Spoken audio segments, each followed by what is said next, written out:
क्या वाकई में देवबंद में हिंदुओं के खिलाफ जहर उगला जा रहा है और क्या वाकई में हिंदुओं के खिलाफ कोई बड़ी साजिश रची जा रही है? जी हाँ, नमस्कार, मैं हूं मृत्युंजय चौहान और आप इस वक्त मेरे साथ देख रहे हैं एसपी 9 न्यूज। ऐसा देखा गया कि देवबंद में मौलाना अरशद मदनी जहां पर ईदगाह मैदान है वहां पर बैठक की जाती है। 2 दिवसीय बैठक वहां पर चल रही थी और उस बैठक में ऐसा देखा गया कि कहीं ना कहीं बड़ी बातें कही गई, हिंदुओं के बारे में बड़ी बातें कही गई, सरकार के बारे में बड़ी बातें कही गई। और क्या कुछ कहा गया, चलिए हम आपको अपनी रिपोर्ट में सुनवाते हैं। अरशद मदनी ने कहा है कि हमारा हिंदू से कोई मुकाबला नहीं है, बल्कि मुकाबला सरकार से है।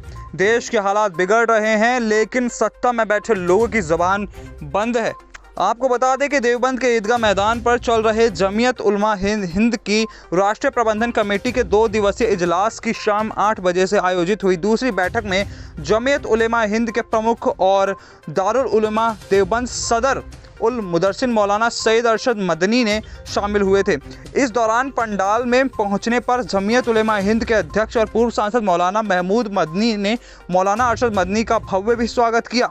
तो वहीं देखा गया कि इस अवसर पर मौलाना सैयद अरशद मदनी ने कहा कि अल्लाह क्या करे इजलास जमीयत उलमा हिंद को एक करने का सबब बन जाए। हालात और मुसलमानों के दिलों की आवाज़ से हमें यकीन है कि वह दिन दूर नहीं जब जमीयत उलमा हिंद के दोनों गुट एक हो जाएंगे। उन्होंने जमीयत उलमा हिंद के बुजुर्गों की ज़िंदगी के मकसद पर रोशनी डाली और कहा कि दोनों जमायतों का एक होना मकसद है।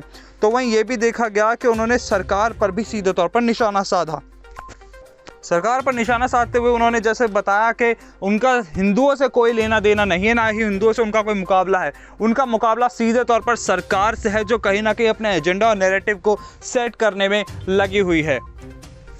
तो सुना आपने हमारी इस खास रिपोर्ट में, जहां पर यह देखा गया कि जिस तरह से हिंदुओं से कोई मुकाबला नहीं है और सरकार से सीधे तौर पर मुकाबले की बात कही जा रही है और मुसलमानों को इकट्ठा करने की बात भी कही जा रही है। तो कहीं ना कहीं चीज दर्शाती है कि इस वक्त जिस तरह के देश के हालात हैं, कहीं ना कहीं इन पर विचार करने की बेहद जरूरत है और लोगों में जो प्रेम और सौहार्द की भावना है उसको भी पैदा करने की जरूरत है, वरना देश के हालात कहीं ना कहीं बहुत ज्यादा बिगड़ते नजर आएंगे। आपका इस बारे में क्या कहना है, कमेंट करके हमें जरूर बताइए और ऐसी तमाम बड़ी खबरों के लिए आप देखते रहिए एसपी 9 न्यूज। नमस्कार।